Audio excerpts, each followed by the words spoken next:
falling apart. We're doing pretty well hanging together. So just wanted to stick that in there. That is really good information. Thank you, Annette. Nice, Okay. nice, very nice. All right, so without further ado, we're going to go to our presentation of the evening, and we have Brad Metman, or I might say it wrong, and Jamie, I can type it. How do you say it? Mattioli? Yeah. Nailed it. They're both from Caltrans. Brad is the Deputy District 1 Director, and Jamie is our amazing project director. Apparently, you were like all over the place with everything with projects. So they are going to take it away and tell us what there is to know about Highway 29 expansion so we can knock out all the rumors, because I've heard them. What are they doing? Don't you think it's going to be really congested right there where they're working? Take it away, gentlemen. And I'll start, and I'm going to start by just introducing myself and Jamie, and then turning it over to Jamie. But let me share my screen here, since we've been staring at each other for a while. And I want that one. So hopefully you can all see the screen. I'm Deputy District Director over Planning and Local Assistance, and Jamie's a project manager on our capital side. My job, the folks who work for me, is sort of to develop and plan things, and then they get turned over to the capital delivery machine, whose job is to figure out how to actually construct them. So we're going to start with Jamie, because it sounds like a lot of the interest is in what's going on down at Lake 29, and then I'll follow with just sort of how we got there, and then a free-for-all. So feel free to ask questions during the presentation. We'll stop at any point. It's hard to derail us, but you can try. And then at the end, we'll just open it up to anything and everything. So Jamie, I'll turn it over to you. Well, thank you. Yeah, Jamie Mattioli, thanks for having me, and thanks especially for adding my name to the video there. Appreciate it. So Brad, if you would go to my first slide, and when we're talking about Lake 29 Expressway, oh, how about well, this is just a cool photo.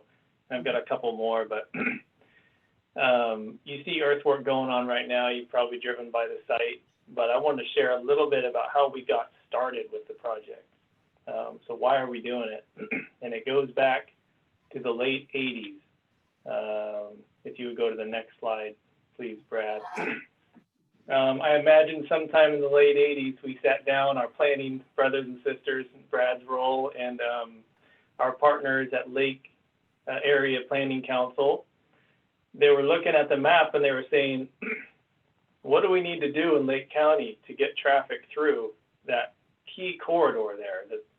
The 20 corridor is one of two routes that connect I-5 and 101 in the North State. Really, it's 299 in the north and then 20. So there's two ways to get it east to west. And then this is such a key corridor. What do we do to develop it? And they looked at the map and they looked at the population. And when you think about the terrain and where people are living and where people are growing, it was clear to them, Caltrans and our partners, we need to improve traffic flow on the South Shore. That's where the people are. We can build it out. You can add lanes on the South Shore. On the North Shore, you've got towns that you're driving through, you've got the mountains, and you've got the lake. So where are you going to add lanes? You're not, right? And in fact, we want traffic calming on the North Shore. We go through the communities, East Lucerne, Clear Lake Oaks. We want people to be able to walk and ride their bikes.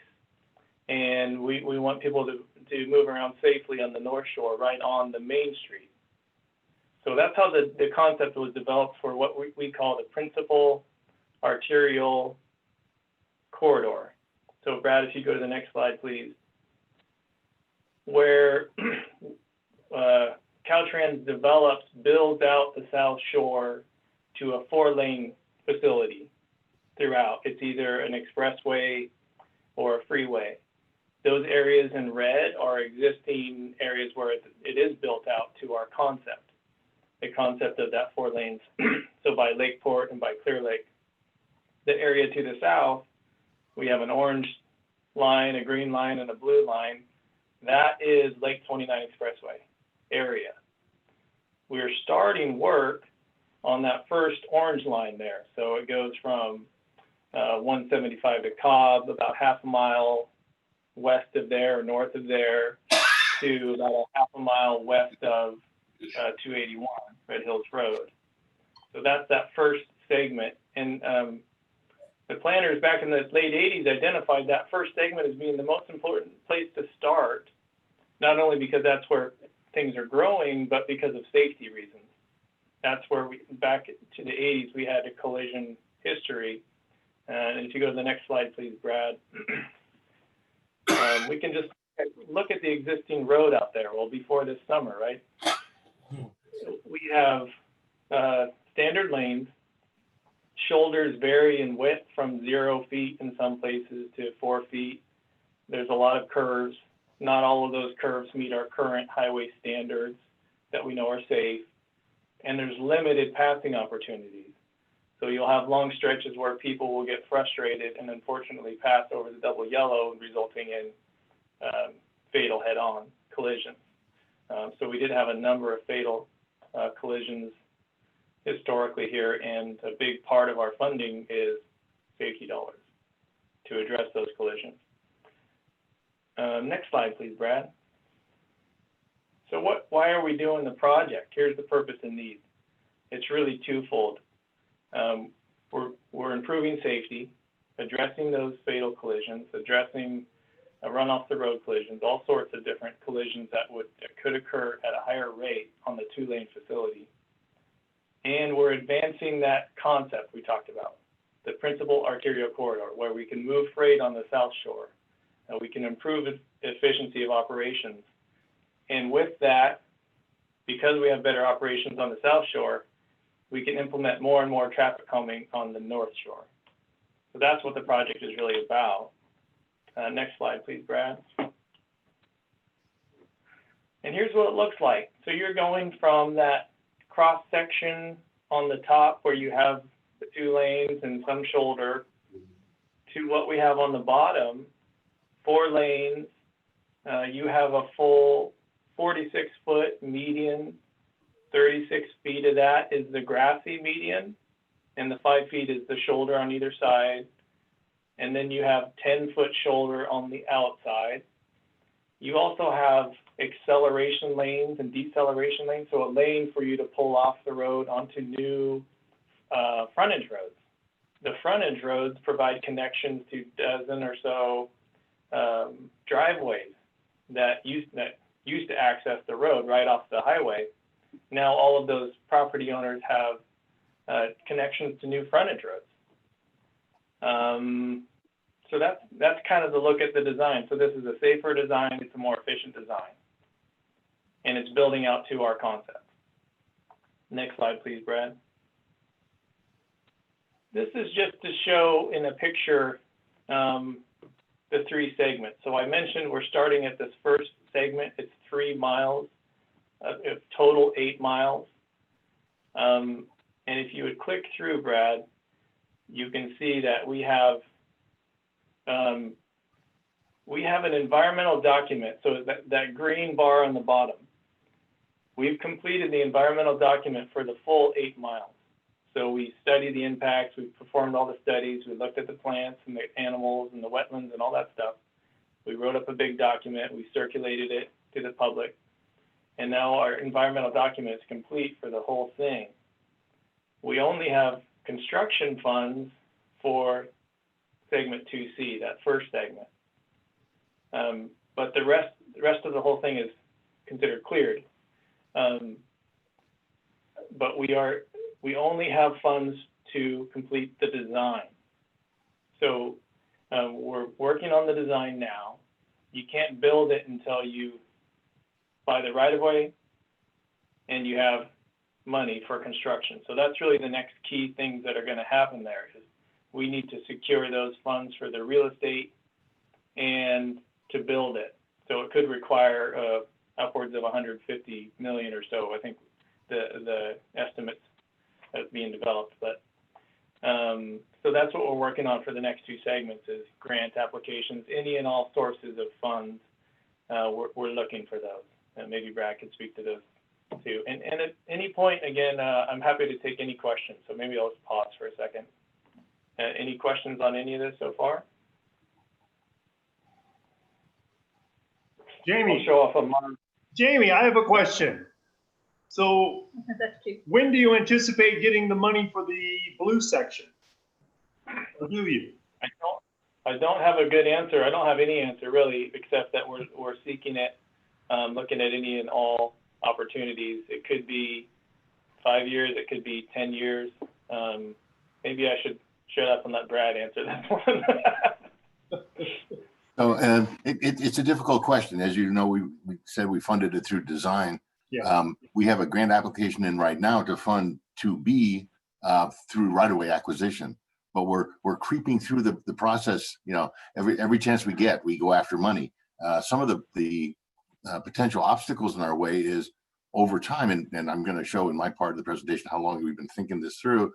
But over time, in Sacramento at least, the concept has been, well, we shouldn't probably add lanes because if you're in an urban environment, adding lanes means adding more cars. Right? Well, we keep telling them that's not true in rural areas, but you know, this administration is really looking to not add lanes. So it's made our job even a little bit harder in terms of getting money to build new lanes. And I'll talk a little bit more about that. But the Lake area, City County APC has been totally on board. In fact, to get 2C funded, they basically unfunded some local road projects and put all of their money on that funding cycle on this project so we could move forward. We also were able to get interregional money that wasn't part of theirs. And as Jamie said, we've got some safety dollars in here as well. So we're scraping every pot we can come up with. Wow, Yeah. that's awesome. Yeah, it wouldn't have happened without the long-term vision of our partners, Lake APC, and just holding on to that vision and continuing to invest in the project. And we had this opportunity to really use a lot of safety dollars to get it built. Really was a win-win for the safety program and this long-term state transportation improvement program.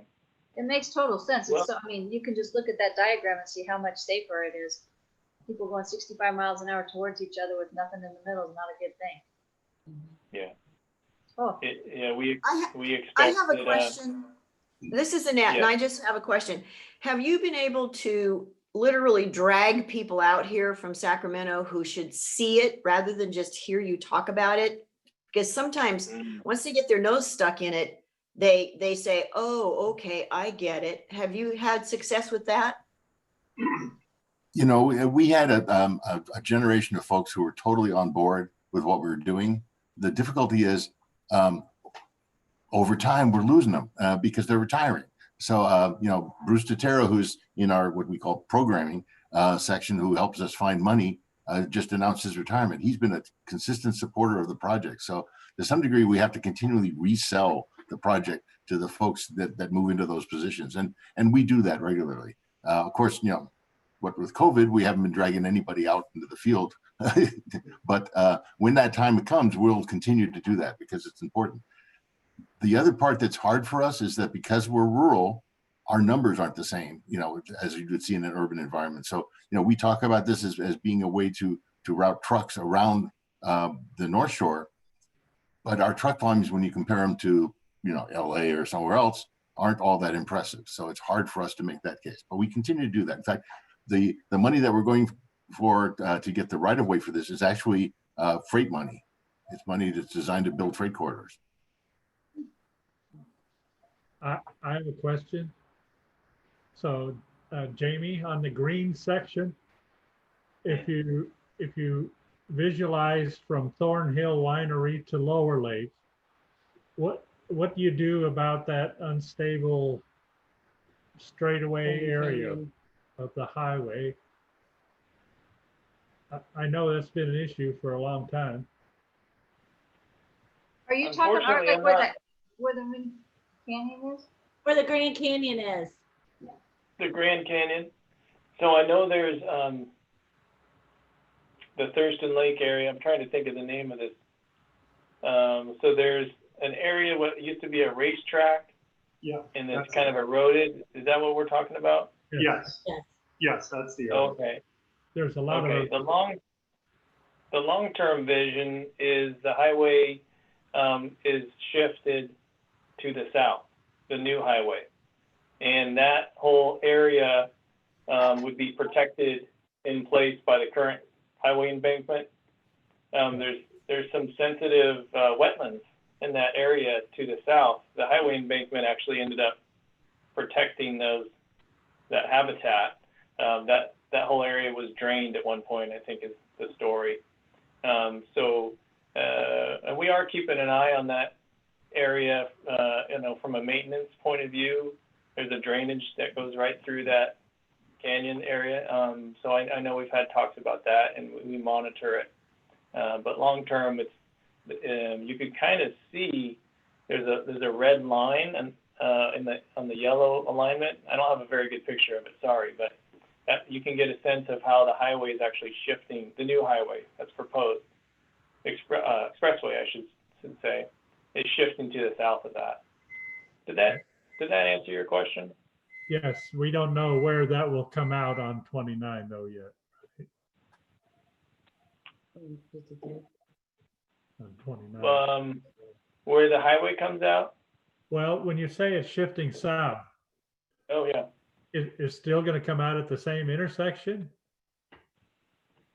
The highway ends at Diener Drive to the east. And I'm trying to think of the good landmark between segment 2B and 2A, and it's not coming to mind. But definitely if we wanted to, we have all of the, the layouts and the plans. And if you want to see this on top of aerials, absolutely, I can share any of that. And we get a better sense. If you have any, specific questions. I didn't prepare any good specific layouts or maps for you today, unfortunately. Suggest, That's all Jamie, that you get those in PDF to Jackie for 2A, and then they can take a look at them. And if they have questions, then we can always come back.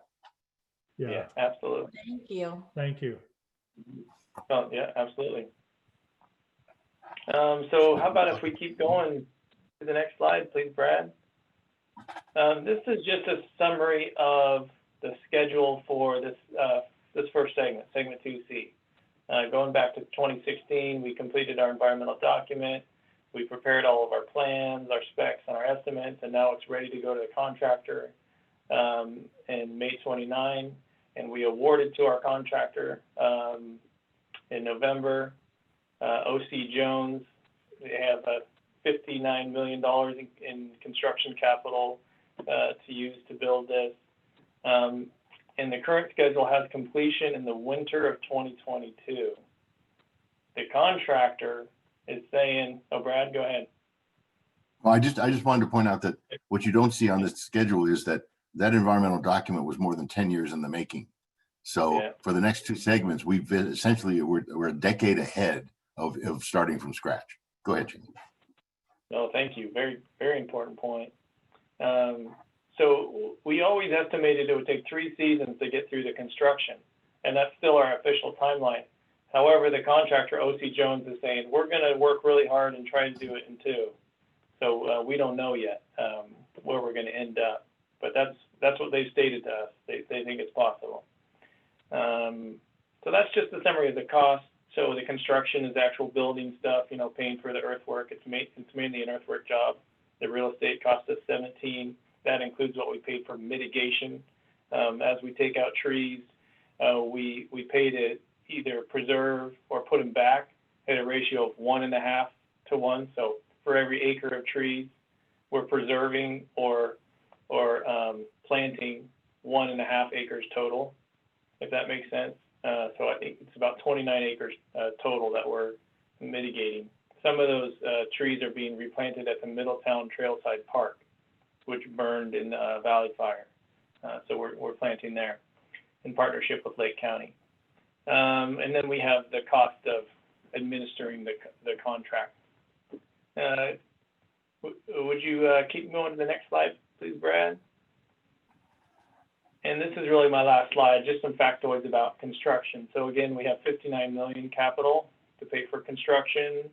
O.C. Jones is a contractor. It's a 3-season job, but we're shooting for 2. It's mainly an earthwork job. So we are digging out 875,000 cubic yards, 3 feet by 3 feet by 3 feet. That's because I couldn't imagine that. I said, how many football fields is that? Well, it's one football field, 400 feet tall. That includes the end zone. So it's a massive amount of earth removed. A lot of that is challenging rock. So it's a volcano, right? So there's all these, there's a bunch of different types of rock, and there's some big boulders. So it's some challenging earthwork. We have some of the biggest earth moving machines they make, the 11, like the biggest dozer. They're out there trying to rip this up, and they might have to do some blasting. And most of the work is, you can see from this picture, that big area that's excavated next to the gray area, which is the current highway. Much of the construction is off of the current highway. We're shifting the road, minimizing delays, but we still do have delays. There's a typical closure of 5 to 10 minutes. And we have 1-lane traffic control through there, and we expect that to continue through the remainder of construction while we're out there. And then my last picture is just, it's just showing, this is kind of a cool feature. We identified an area where we had animal collisions with animals, deers. I believe there was a mountain lion close to here. So we're adding in this wildlife crossing, which is really just a 12-foot diameter pipe culvert. And animals are funneled, they're fenced off, so they can cross the expressway safely through that tunnel. And really, that was my presentation. And if there's any further questions, I'm happy to answer. I gotta tell you, that tunnel is really cool. Everybody's been asking what that tunnel is for. Okay. Now we know. I'd like to go back to the trees because I want to make sure that I understand this. Some of the trees that you're taking out, you're moving to Middletown? No, we're not moving them, but we are replanting. So we're planting new trees at the Middletown Trailside Park. Okay. It's, just south of 175, just east of town. Yes, okay. That whole park burned. I don't know if you're Right. familiar with that. I think it's Right. 12 and a half acres is planted at Middletown Park. So basically, because you're taking out a lot of trees here and people are freaking out, what you're doing is you're planting trees in Middletown at that place. And then are you going to do did I understand you to say you're going to be replanting some trees here later? There's a mix, and I would like to clarify, we did this before any freaking out. So before anybody freaked out, we had plans to replant. So mitigation is always part of taking care of this. So if we have impacts, we know that we need to mitigate. We do our best first to avoid any impacts, reduce impacts, but then when we must have impacts, I mean, you can't add that cross section, that 4 lanes, without losing some of our beautiful trees, sadly. So now that we know we have to lose some trees, we plan to mitigate. Okay. So, and it's in a variety of ways. We're purchasing existing oaks or habitat. That's part of it, and we're still working on that piece. We have money set aside just to purchase oak woodland habitat and preserve it forever. We pay a group to take care of it. That's one piece.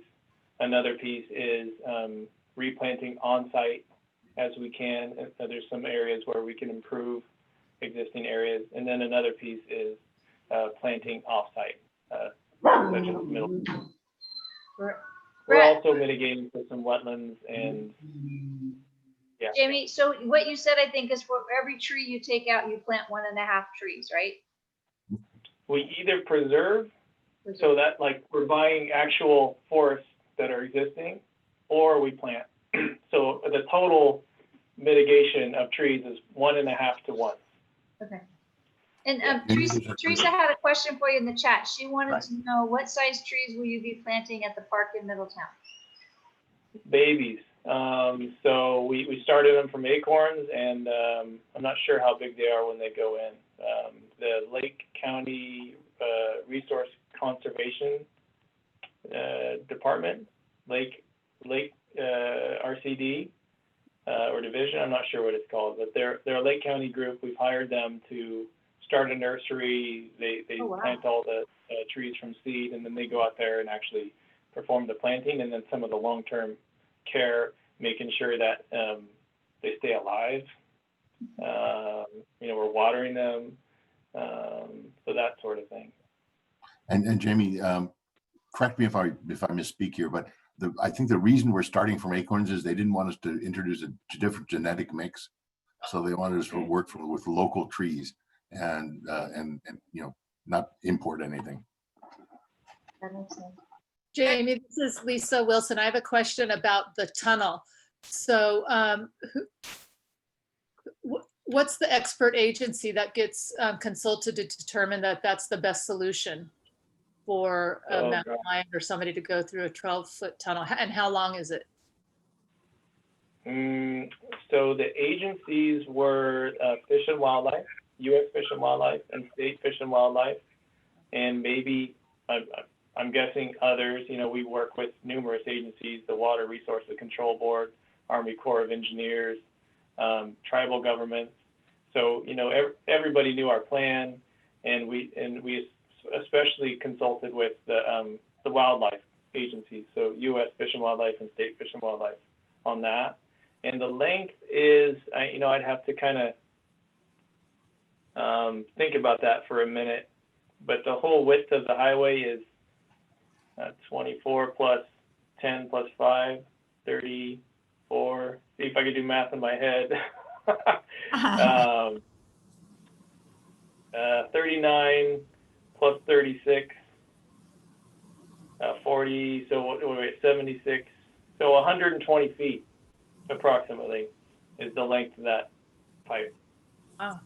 You can Jamie, see you can standing on it down there, and you can see a truck compared to it. And I believe those three things in the center are actually vents that'll come up in the median. Yeah, exactly. Thank you, Brad. So that's right in the middle, and that lets light in to the tunnel. Thank Yeah. you. Hey, Yeah. Jamie, is there going to be a roundabout at near 175? No plans for a roundabout. Okay. We're improving that intersection. It's a better alignment. I believe we're making it 90 degrees, and there's some work on that, and we'll have that acceleration lane coming out. So you have a whole lane to accelerate if you're turning right onto the highway, Right. and there's a median where you can safely cross. Can you explain what the $36 million in support is? So that is the cost of administering the contract, and it's a bit eye-popping, isn't it? Yes. So that's our inspector. If Brad, did you want to say something about that? Is that only construction support, or is that all support?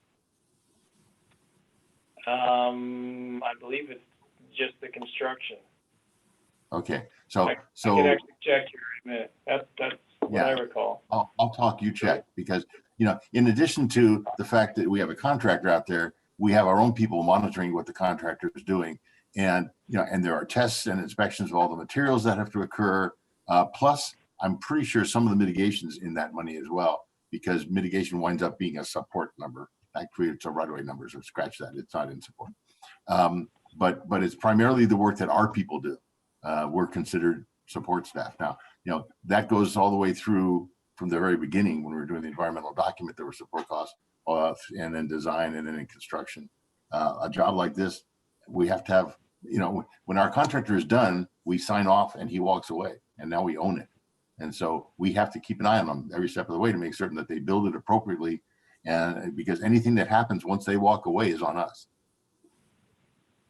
So, Brad, thank you. You caught it. It's the total support. It goes back to when we started developing the environmental document in the early thousands. We did the whole design, and again, that includes the full 8 miles. The cost to administer the construction contract, I had the report up, is $10.3 million. So the contractor's spending 59, we spend 10.3 inspecting, making sure everything's built to specifications, all the testing, all the environmental compliance. There's a lot of work making sure that it's done right and it's a good product that we can hand over to maintenance at the end. Hey, Jamie, I got a I can question. tell by the questions that some of you want to get into the construction administration business. Right? Yeah, so at the intersection of 29 and 175, will that continue to be an at-grade intersection, or are they going to do any kind of an overpass there?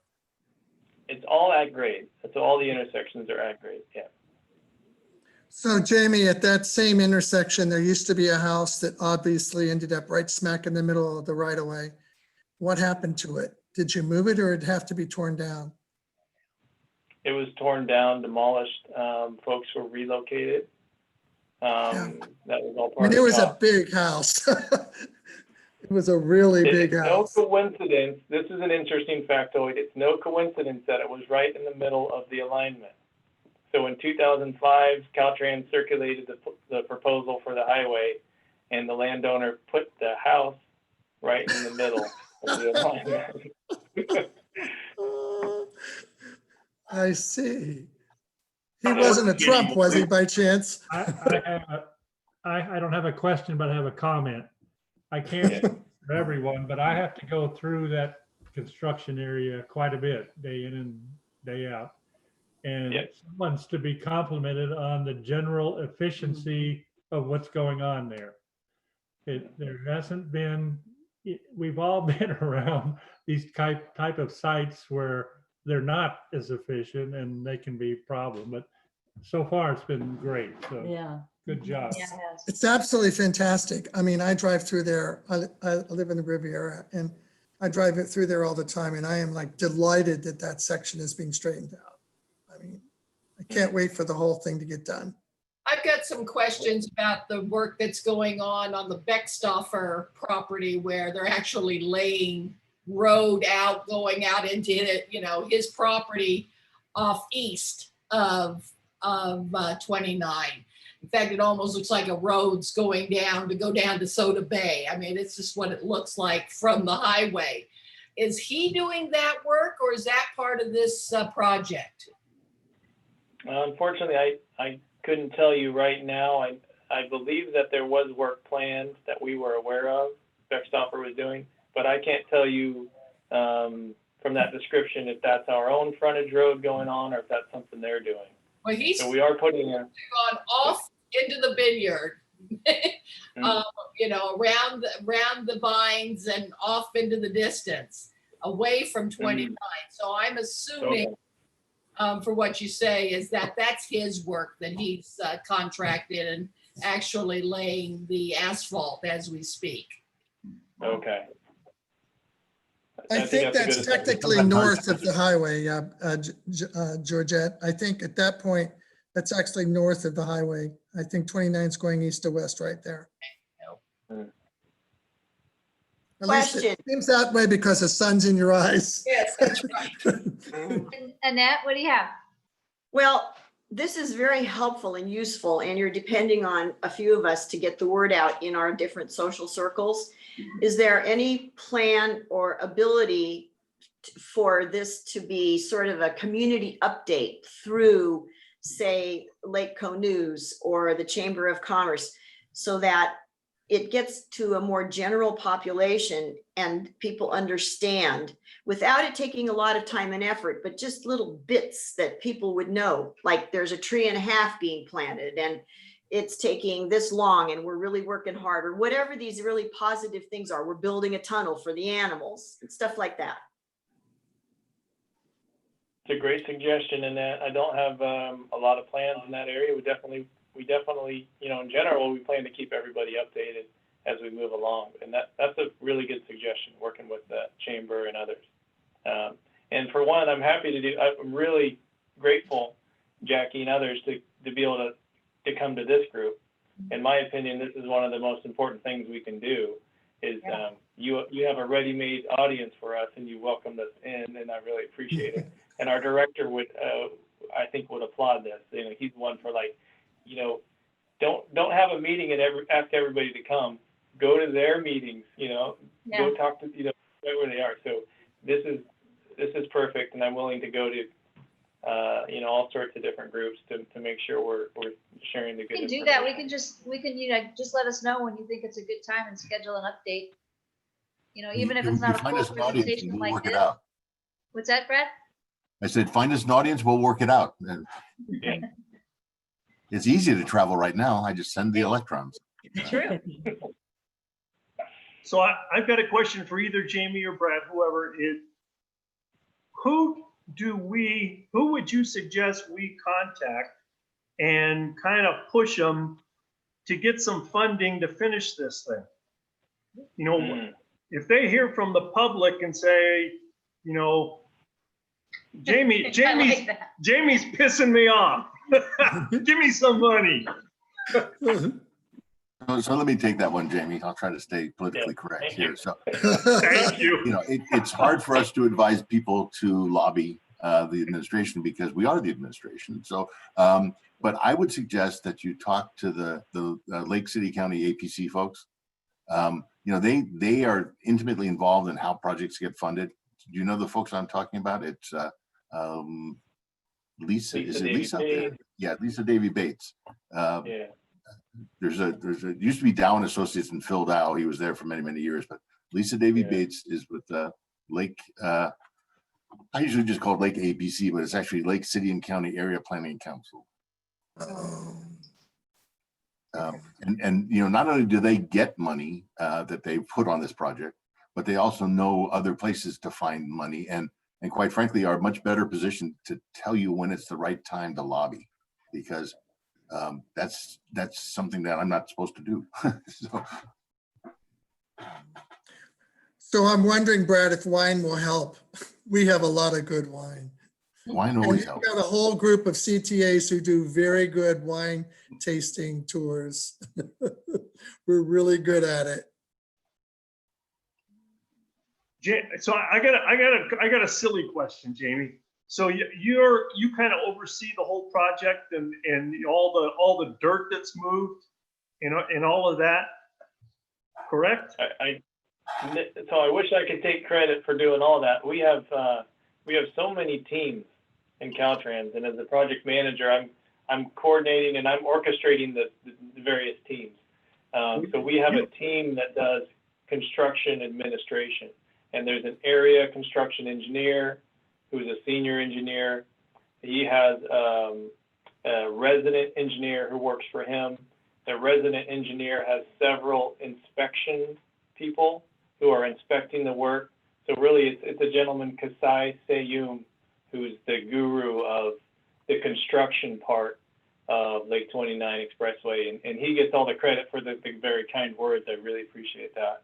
So when Kasai has any issues with public relations, with funding, with risks, with challenges, they have to come up and we help solve those problems. But yeah, the day-to-day is managed by my brother Kasai.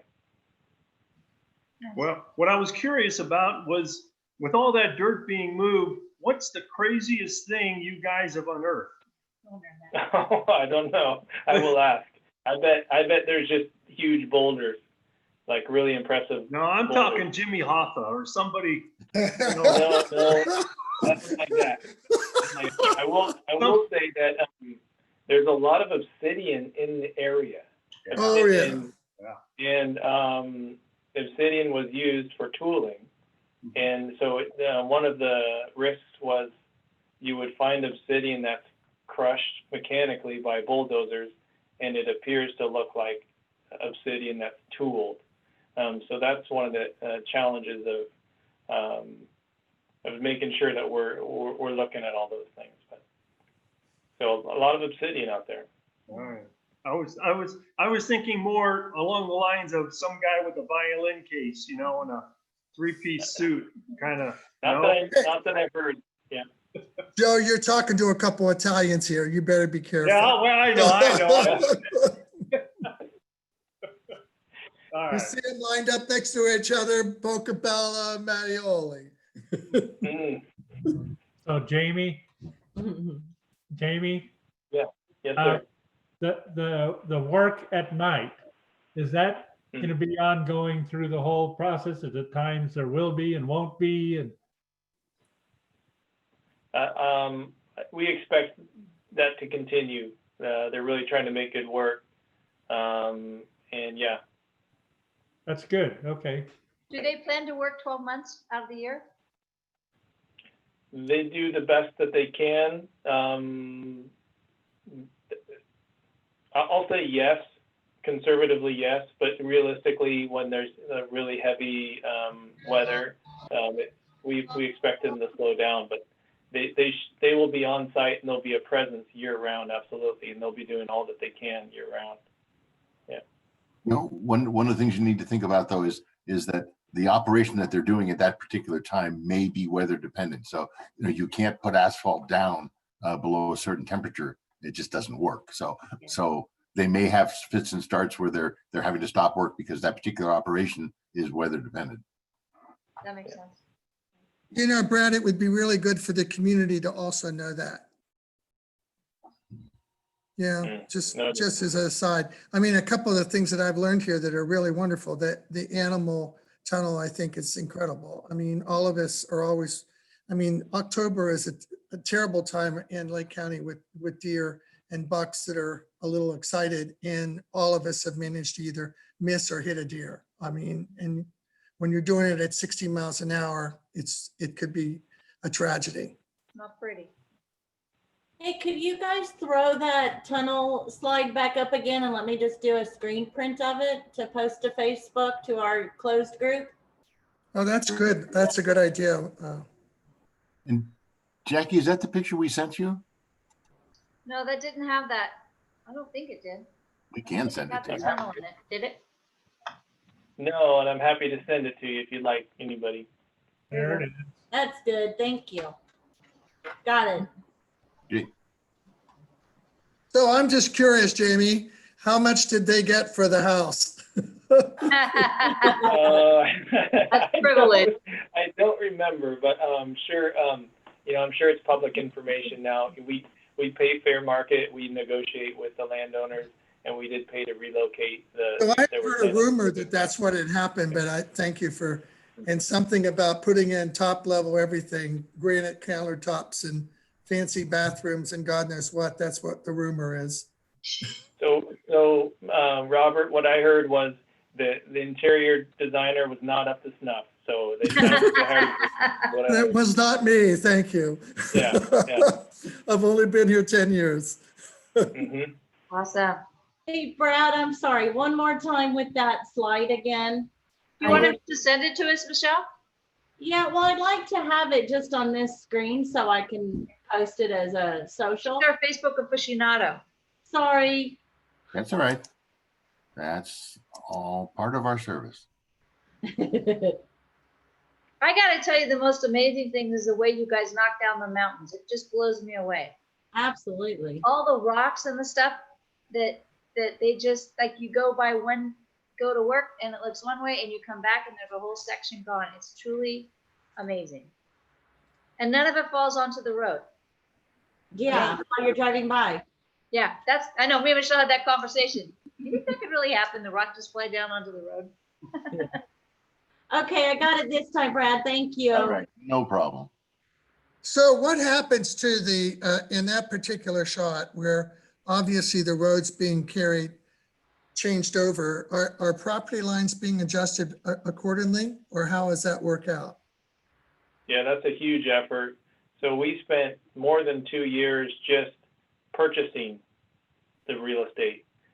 So we spend a lot of time in design, developing those new lines. You know, we figure out where the real estate needs to go, and then we establish those lines. We estimate the areas, and then we have a team of right-of-way agents who work with the landowners, and they come to agreements on acquisitions.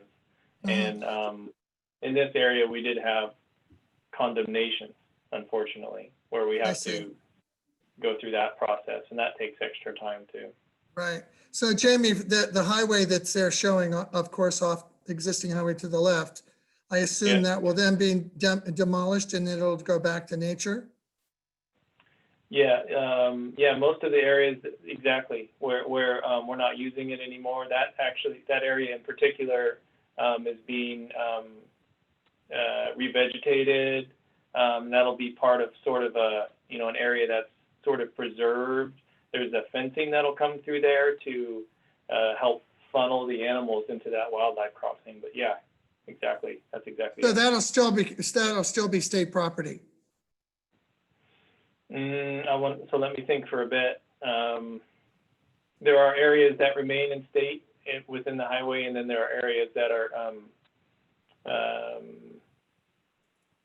given back to the county, relinquished to the county, and then there are areas that some areas can be sold.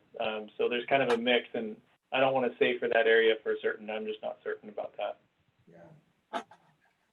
So because this is an expressway and not a freeway, bicycles would be allowed on it, I assume.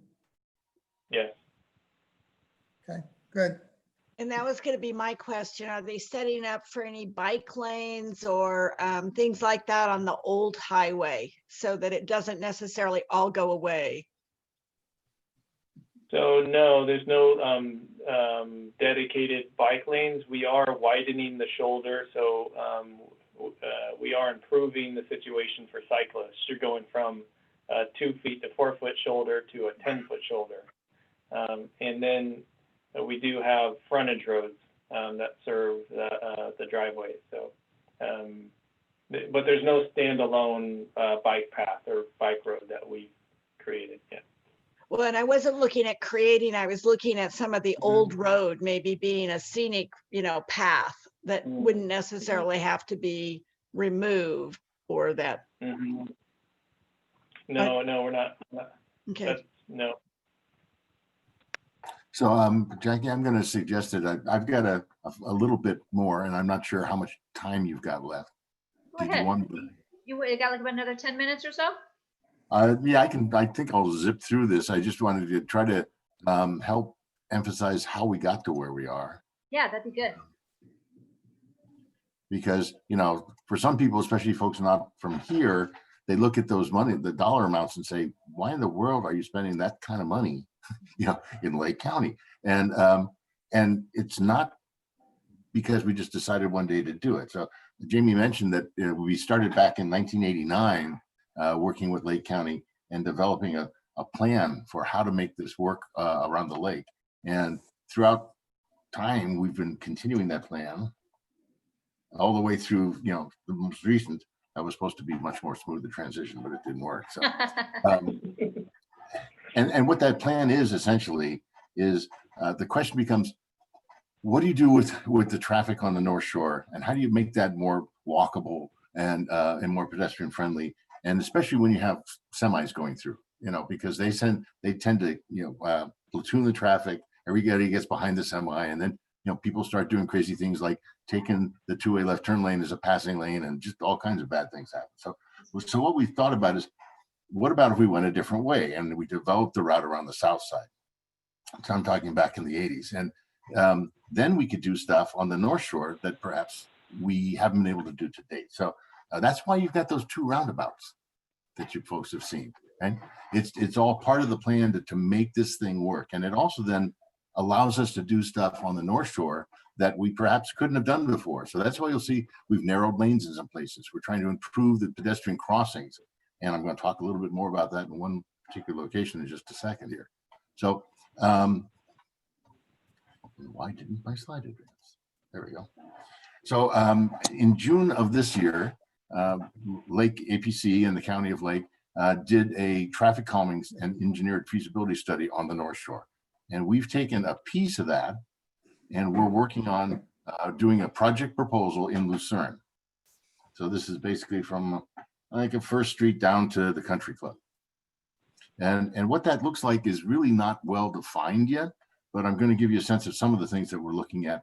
This is just one of the plan sheets that we were using to estimate it, but the kinds of things that we're looking at here would be finding a way to provide safe bike and pedestrian paths along with still accommodating the vehicle. So these are some examples of how it might be done, where you might have a separate bikeway or a bikeway that's still delineated, or perhaps in the worst case scenario, just some bollards in some way of protecting things. This is all being done right now, sort of real time.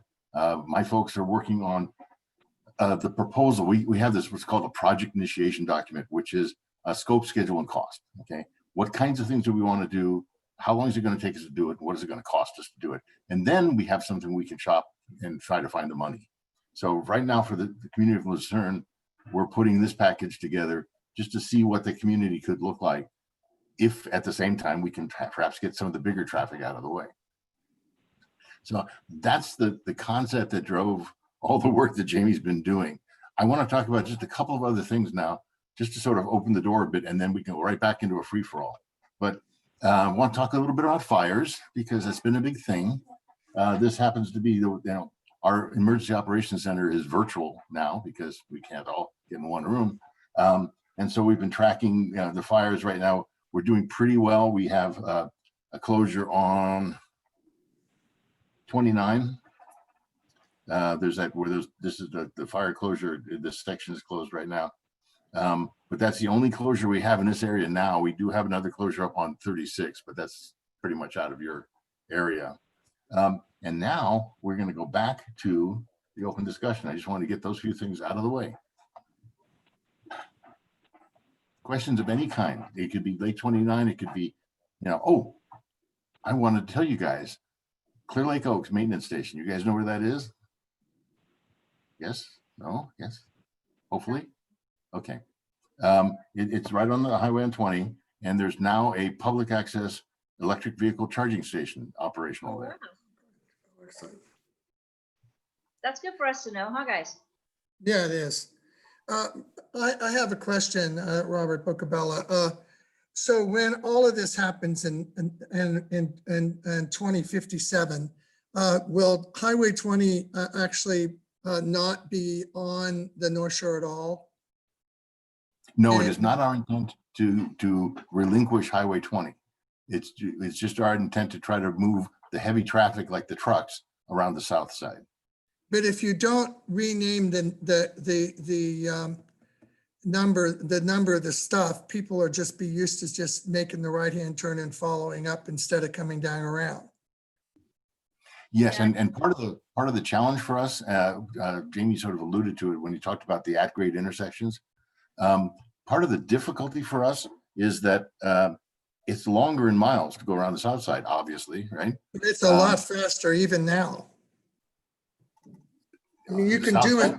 Yeah, I mean, you can do it for about the same or maybe a little less, and with way less headache.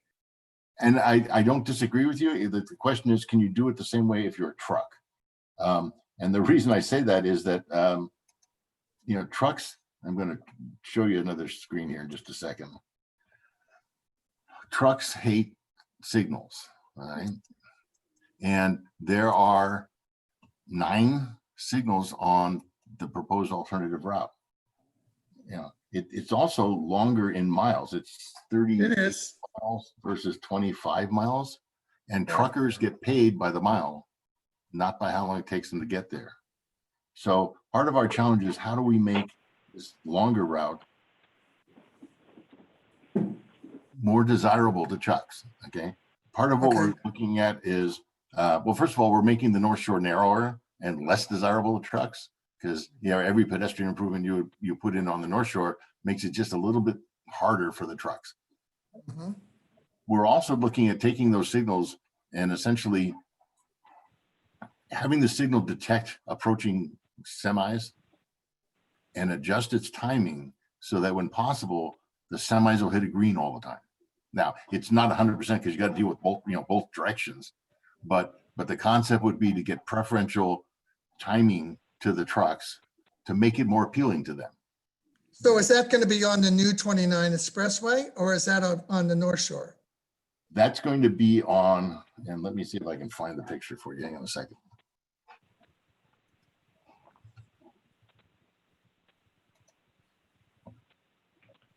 That's going to be on both the new, well, the old and the new sections. Okay, so there's 8 of the 9 signals. My analyst missed one right Yeah. over here. It doesn't look like you've added any new ones for No, we this haven't added any section. new ones. I was hoping this one, quite frankly, would go away. The original plans for the project that Jamie's got is that would have become a grade separated interchange, but it That just, would make for great sense if Yeah. it could, yeah. we couldn't afford it. But it's designed so that we could do it later, but finding the money is not easy.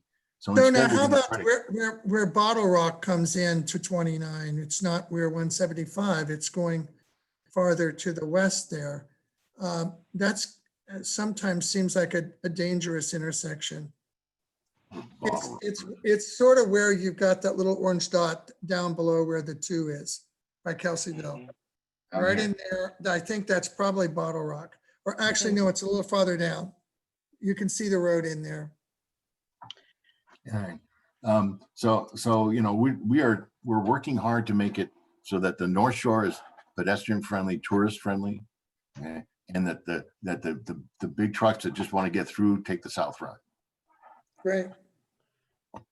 Okay, I have a question because I live in Clear Lake and the last thing I want is to have more time sitting on the highway or trying to get across the highway, because as we grow as a city and the largest city, to put all those trucks through here with no overpasses, all on stoplights, I'm very concerned. And we Okay, so- still have children out there. I know we've done the bypass. I know there's some things, but all our schools are on the east side. All of our residents, or the majority of our residents, are on the west side. I'm very concerned that you are dividing a city by adding all those vehicles, fast moving, large.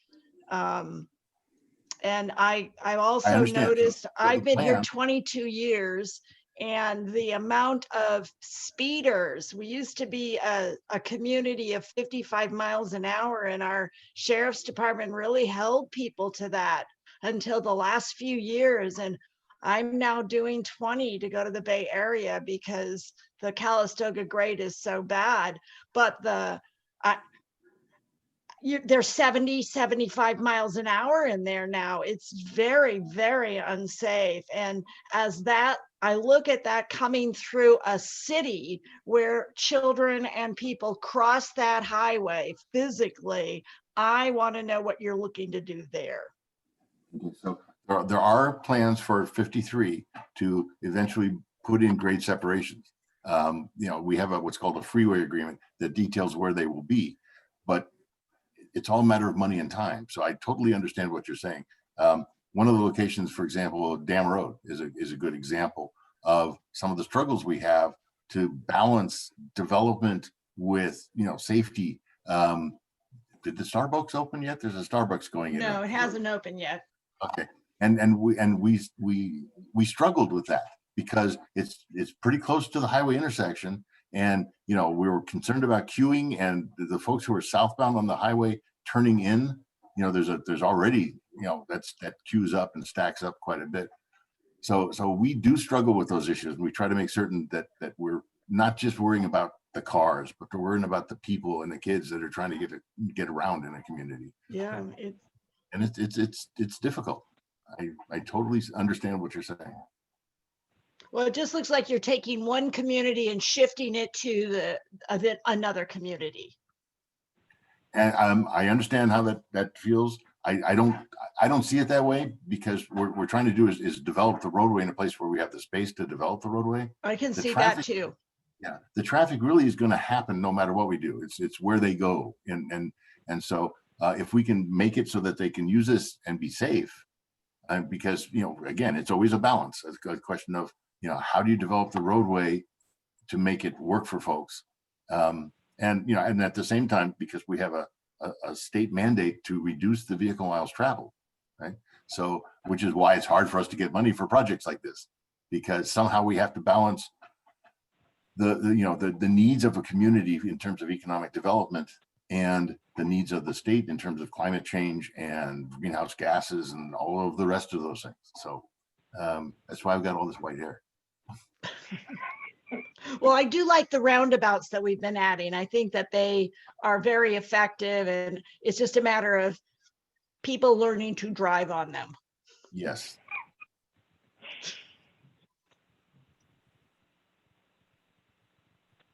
There Jackie, was a you're on message mute. in the chat box about roundabout. Katie Evans wanted to know if there's going to be one in Lower Lake. Oh, no.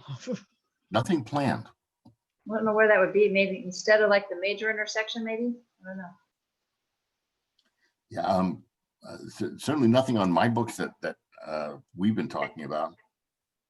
Yeah, just curious because, it is where 29 and 53 feed into Lower Lake and, going south to Middletown, north to 20.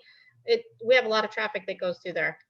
Especially if you're trying to push everything around the lake, which I think is a great idea to get it off the water and get it where you have room. But how do you mitigate the bottleneck that it comes into on our end of the lake? Yeah, that's an intersection that long-term is going to need something different. I don't know what that different is. So that's the process. It's really amazing. It really is. Really is. You guys have anything else? Any other questions? Annette? Just one question. If we wanted to get in touch by email with either Jamie or Brad, what would be a good way to do that? Well, our emails are really, really difficult. My email is Brad, BRAD, .Mettam, METTAM, at dot.ca.gov. Wait a minute, dot.ca.gov. GOV, right? Okay, Department of Transportation, California Government. okay. And would you I'll be go ahead, the? Go ahead, I'm putting Jamie. mine in the chat. My name is actually, it's spelled Jaime. So I'm putting this in here so you can see it in the chat. Okay.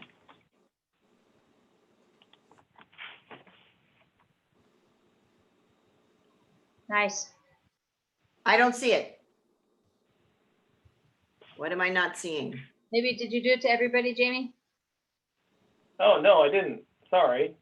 Ha! My apologies. See, I'm the least knowledgeable on this technology here. My apologies. Brad is our technological guru. There you go. Okay, Okay, yeah. All right. okay, thank you. Well, I want to thank Jamie and Brad so much for being here tonight and for taking the time to give us some nice little tidbits. Even those little things like we talked about, I mean, those are really great talking points, I think, for all of us. So we did record this, and we will post it. Well, we like Michelle, the little mouse in my pocket, we'll post this on the Facebook page and share it. And then we'll keep in touch with you guys. And as we go along, we'd love to get some updates and find out what's going on. Good? Absolutely. Nice. And Jamie, if you find any dead bodies, you let me know. We can't let you know because we have to notify the coroner first. There's a law for it. Second call is Joe. Yeah. All right, you guys, thank you very much. Thank you, Jamie. Bye, everyone. Thank you, guys. Good job, Brad and Jamie. Yeah. Thank you. And all you CTAs, go out there and renew so that we can get a whole bunch more new CTAs. And Brad and Jamie, you're welcome to anytime you guys want to come, just let us know. All right. Thank you. Thank you, And vice guys. versa. Whenever you want us, just let us know. Absolutely. Thank you. Thank you. Have a good night, everybody. Thanks for being Bye, here. everybody. Thanks, Go Jackie. CTAs. Woo! It always shuts me off.